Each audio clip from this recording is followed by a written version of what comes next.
रंगभूमी या मराठी वृत्तवाहिनीमध्ये आपले सहर्ष स्वागत। आवाज तुमचा, साथ आमची। आपण पाहत आहात जिल्हा परिषद व पंचायत समिती निवडणुकांची रणधुमाळी।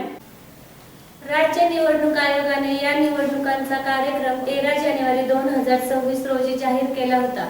त्यानुसार नामनिर्देशन पत्र दाखल करणे, नामनिर्देशन पत्र मागे घेणे, निवडणूक चिन्ह वाटप तसेच अंतिम उमेदवारांची यादी प्रसिद्ध करणे आदी सर्व प्रक्रिया पूर्ण झाल्या आहेत। सध्या मतदान, मतमोजणी व निवडून आलेल्या सदस्यांची शासन राज्यपत्रात प्रसिद्ध करणे हे टप्पे शिल्लक आहेत। दरम्यान माननीय सर्वोच्च न्यायालयाने या निवडणुकांसाठी 31 जानेवारी 2026 नंतर फक्त 2 आठवड्याची मुदत वाढ दिली आहे।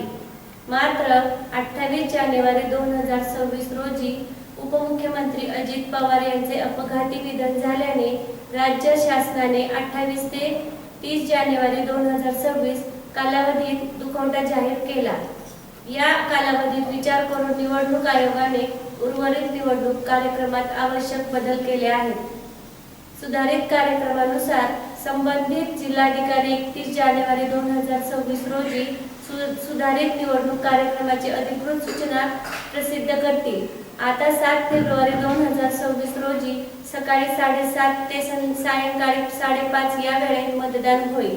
त्यामुळे जाहीर प्रचाराची समाप्ती 5 फेब्रुवारी 2026 रोजी रात्री 10 वाजता करण्यात येईल। मतमोजणी 9 फेब्रुवारी 2026 रोजी सकाळी 10 वाजता सुरू होईल। निकाल जाहीर झाल्यानंतर संबंधित ठिकाणांची आदर्श आचारसंहिता संपुष्टात येईल। निवडून आलेल्या सदस्यांची नावे शासन राजपत्रात 11 फेब्रुवारी 2026 पर्यंत प्रसिद्ध करण्यात येणार असल्याची माहिती राज्य निवडणूक आयोगाने दिली आहे।